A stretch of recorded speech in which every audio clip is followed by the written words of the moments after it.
Hey everyone, today we have Dan Edwards on the call. He leads a great church and is doing an incredible work in the city and town that God's called him to be in. And today we get to talk about how do you keep volunteers motivated and engaged. That's a challenge for all of us. So let's jump into the coaching conversation with me and Dan. Well, man, it's good to see you, Dan. Always love hanging out with you. So, man, let's jump into it. How can I serve you today? What's on your mind? Yeah, so what I was thinking, when I get the coaching sessions, I usually like to think of something to ask you, what's going on. And, Yeah. I do have a break coming up where I'm going to get a Sunday off. And how Cool. do you choose a guest speaker, or do you say anything to them? Do you give them any boundaries or guidelines? Do you tell them where you're at first and kind of here's where we're going, here's what I need you to do? Do you let them just fly off the cuff? Like how do you approach that? Yeah, no, that's a great question. I think, well, first of all, as the church grows, every church size is different. Utilizing your own people is always a great opportunity. Gives up and coming pastors and up and coming kind of staff leaders an opportunity. I do think you want to protect that to some degree. In other words, you don't want to just, hey, this guy's never spoken, so let's give him a chance. I don't think I would do that. But, at least for a Sunday morning, I wouldn't. But I think that you want to give an opportunity for staff members if you have that opportunity to do so. If that's not part of the case, I like having a small group of guys that I trust. I don't think it definitely is not a free-for-all, and it's definitely not I think you have to protect that. It's not that you're not allowing someone to come and share, but you have to protect, like, does this person follow the same values, follow the same kind of biblical principles? Do they connect with our people? Would they connect with our people? Last thing you want, we've all been there. I've been there where, a trusted friend says, this guy's coming to town, you should have him. Then we have him, and I'm sitting in the front row going, this is a nightmare. We still have 2 more services after this. Oh, wow. This guy's killing me. I have definitely been there where I was like, there was one time where I was like, man, I feel like I just got to cut this guy, and like, I'll just fill in or something. And I happen to be there that Sunday. So I get it. I really do. So one, I think it's always great just to have staff members if possible, if you're raising people up, assuming that there's a trust factor. Secondly, having a library, a small library, 3 or 4 people that you just like, I trust these guys. I know these guys. They're not going to do anything to hurt the congregation. They're not going to say anything dumb. They're not going to cause any problems. They're not going to go off on a tangent. They're not going to go crazy on theology or politics or something else. They're going to stay in line. I think it's important that you protect that pulpit. And I think, you got to be careful who's speaking there. You really have 52 times a year. So I think with that, protect everyone. Yeah. Like, we're going to have a church rescue Sunday where you guys are going to come in and talk about rescuing churches. Is that a chance for us to take off, or do you think that's such a big Sunday you need to be there when you have a guest speaker? Good question. I think for Rescue Sundays, I think that the power of it comes from the pastor showing his support. So I always tell the pastors when we do Rescue Sunday, hey, when you're doing something that is big, that is missional minded, even if you're not speaking, the people need to see you in the front row saying yes and amen. And you got to close it out. You got to use your equity to challenge the people. He's presenting the problem. The solution and the encouragement has to come from the voice that they know the most. But any sort of missional drive like that. Absolutely. Yeah. That's good. Cool. What else you got on your mind, my man? All right, so we're going into the holidays, right? We're going into Thanksgiving. We're going into Christmas. And again, I'm with family this week, and it's going to be great. I got a speaker who I can trust on Sunday, but I'll be back. I'll be in-house. But I just didn't want that on my plate while I was visiting family. Yeah. So now we got volunteers going. We got our process going. We got our Connect table, all these things happening. Everybody's excited. At what point do you, not like false harmony, but at what point do you try to find rest for those leaders? Or, I mean, they're only doing a couple hours a week. And I caught up on last week's podcast where it's like 2 hours a week is not that bad. That's not something they need to take a break from, right. Holding them to a certain standard. But with the way the holidays are and people want their own family time, right? How do you kind of balance that? Well, I have a couple thoughts for that. It's a great question. And I have a couple thoughts for that. One, I do think you need to balance it, get ahead of it. Hey, Christmas this year is on a Sunday, this is always thrilling. And it's so funny you even say that. It's the birth of Christ, and we're like going, oh my gosh, because we just trying to figure it out. I feel bad even saying it. But like holidays, like Thanksgiving weekend's always an interesting time. One, I think you got to get ahead of that with your volunteers, because you got to make sure that you're taking care of it. But let me even go a little bit farther back in how do you maintain morale and strength to the volunteers? Because that's really what it is. Them taking off for a weekend because they're on vacation or it's summertime or they're going on vacation. That's just going to happen, and you just got to manage that well as a leader, and the leaders have to manage that well with your team. But bigger than that, I think it's important that that you create an atmosphere where they feel valued and encouraged and loved. It's amazing how much fuel, encouragement, and stopping long enough to honor the team, having 2 or 3 dream teams or whatever you call your team, a year, a big night where you celebrate them and you hang out with them and you tell them all the great things that God's doing and you're a part of it and thanks for all that you do. Like, all of that is so important. I think that we miss that sometimes. And you're thinking about volunteers that are 2 hours or 4 hours or 3 hours or whatever amount of hours that they are. I think it's so important that you put inside of your schedule. I'm working on a calendar, kind of a coaching session on December 7th with talking about working out your calendar year. And I think everybody needs to look at their calendar year and what needs to be inside of this. When is either once a quarter or twice a year or 3 times a year or whatever, when do we stop, have a big dessert night, and just say, look at all the great things we've done, and it's because of you volunteers. Like, that is so important. That's one thing that you could do to keep that up, because people are going to take time off, there's no doubt. But the burnout, the exiting of volunteers is a major problem that can happen sometimes in a church, but I think it happens when they don't feel valued. So one thing, make sure it's in the calendar throughout the year. The other thing is, this is kind of I think it's a great one. If you ever have staff meetings or anything like that, get the people on the staff to go, okay, each of us right now, here's you got 2, and you got 2 thank you cards. We're going to handwrite people notes in this staff meeting, and we're going to send them out from the church. You make that a regular habit where 10, 15, 20 people, 5 people, whatever amount, size of the church, everybody's different. They're getting a thank you handwritten card from the children's director, from the worship director, from you as the pastor. They're getting a handwritten card, not a text or a general email that says, hey, just thinking about you, Tom. Want to thank you so much. You're such a faithful usher, and you do such a great job handling everything. Thank you for all you do. Bro, handwritten cards. I know we're in a text world. I get it. I text a million times a day like anybody else. But if you can get anytime your team comes together, build that into your staff meeting. Okay, guys, before our staff meeting is over, okay, let's send out our thank you cards.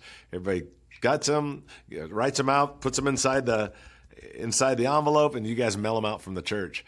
And it's those little teeny practices that make people feel valued. And when people feel valued, it creates the fuel that keeps them going. Such an important part of developing a team and keeping the team moving in the right direction, keeping them encouraged.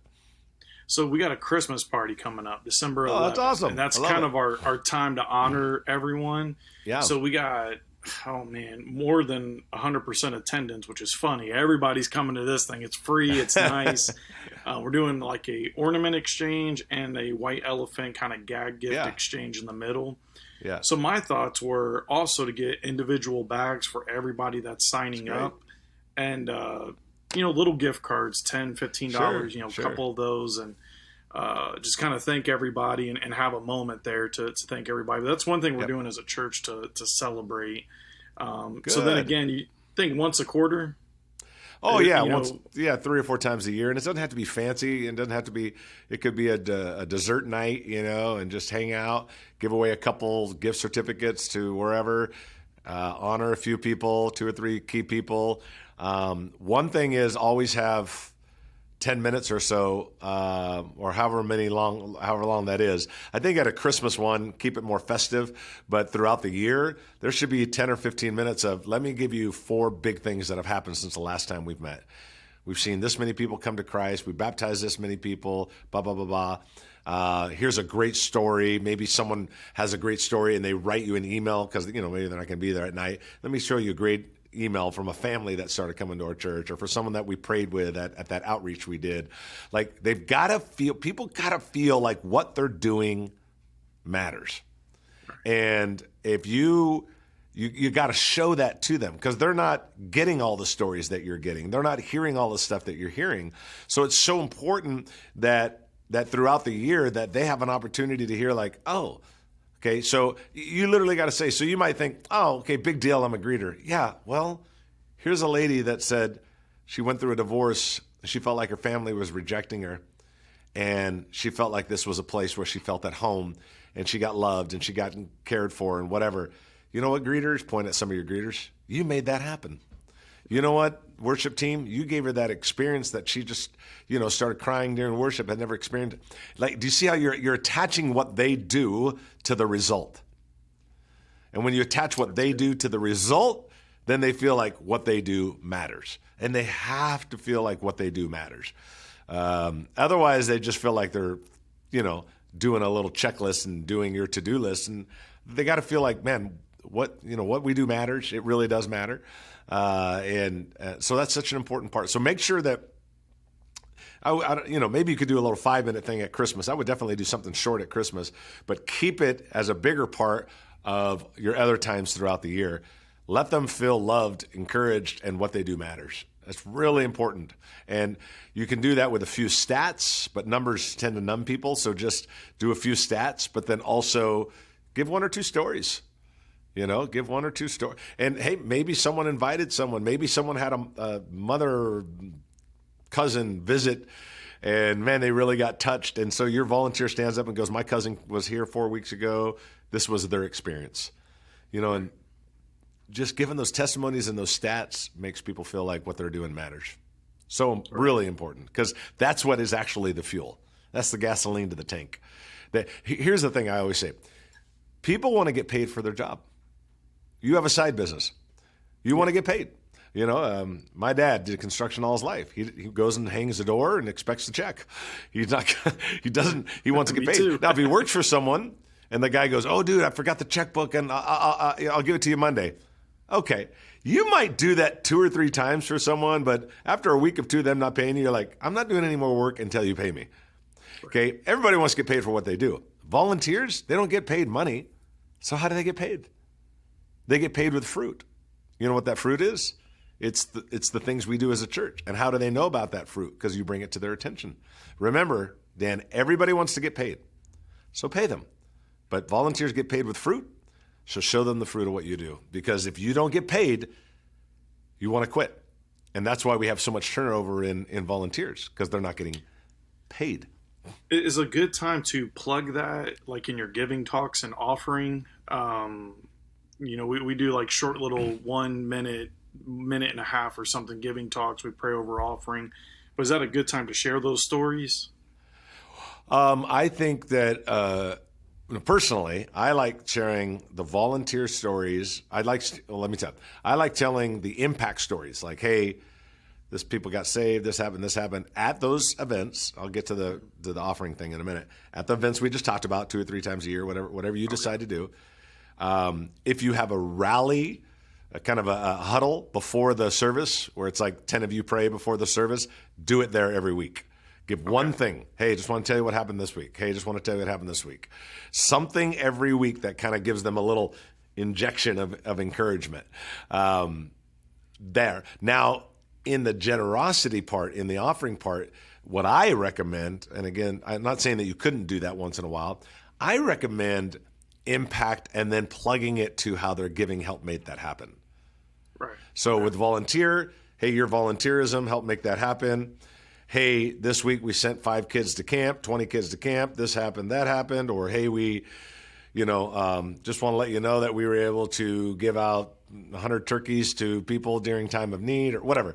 And just want to say thank you. Your giving makes that possible without your generosity. So you're almost giving them an impact report.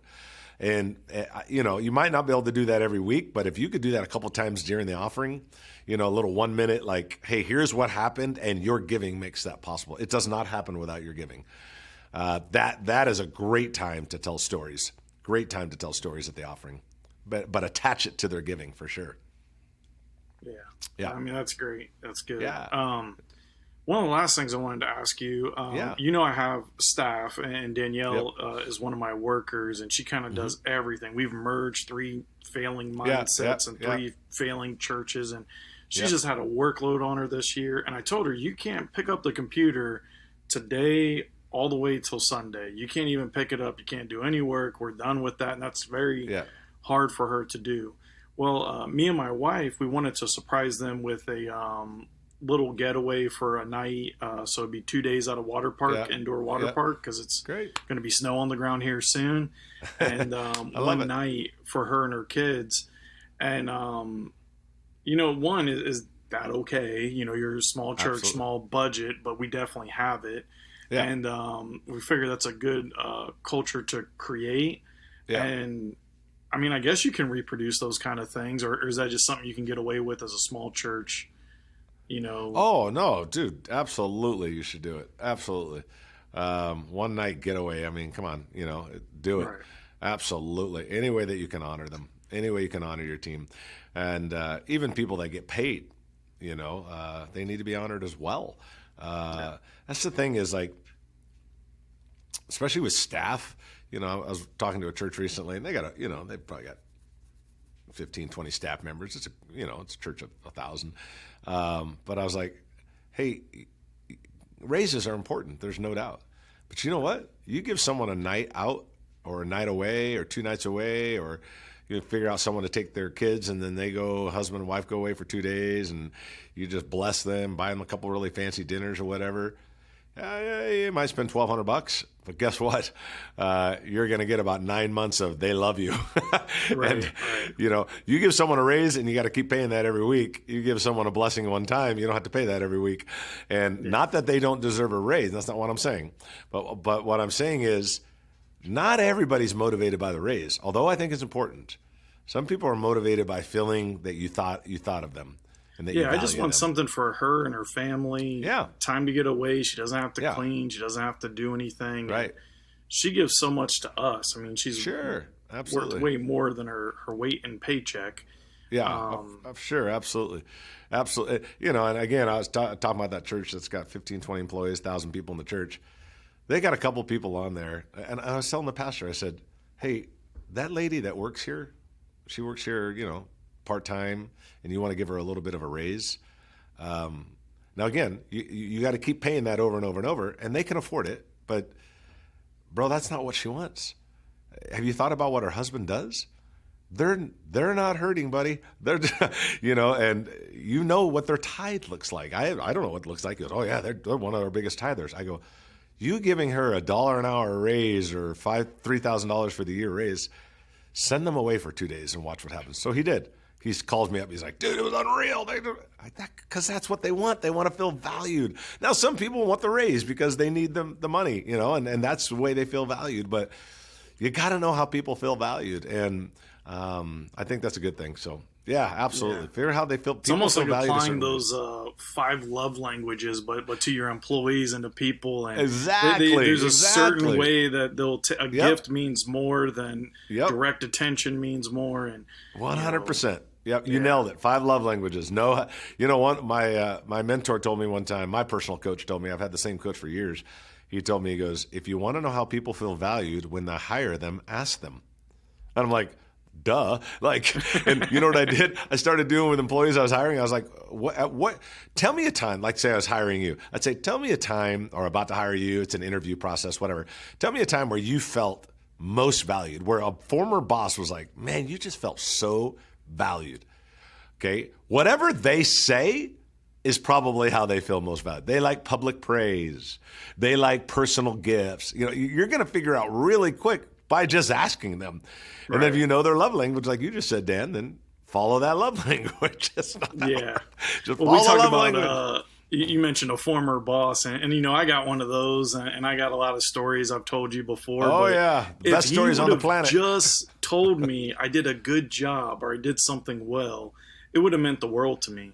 I You're mean, right. I was starving for that for 2.5 years Yeah. of just, hey, did you notice anything Yep. I did nice? Anything I did right? Anything, Um, anything I did good. just Yeah. one thing? It would have meant more than a night out. And Right. side note, like I told you, I have a million stories. It was actually that pastor. He sent us on a night out, me and my wife Amanda, and we had Ella. We didn't have Ethan yet, so we just had one kiddo, and somebody was taking care of her, grandma or somebody. And we go down, and I noticed that we're going to Myrtle Beach, about an hour and a half away from where we were. Yeah. And there's all these motorcycles just passing us and I mean, not like 20 or 30 or 40, but like 150 motorcycles passing us all the time. And we're just like, what is going on? It was bike week and Myrtle Beach. And we were trying to have a relaxing night out, and there's concerts on every street corner and craziness happening. That's and funny. Oh, so now we know to watch where we book those nights out. Make sure nothing crazy is happening. Yeah. And, Yeah, that's not funny. on bike week. Not the best week for you and your wife to get away. Oh man, well, dude, it's always good talking with you, and always great hanging out with you. And love coaching you. Love your heart, man. You've got an amazing heart. So keep up the amazing work, man. It's been great hanging out with you today.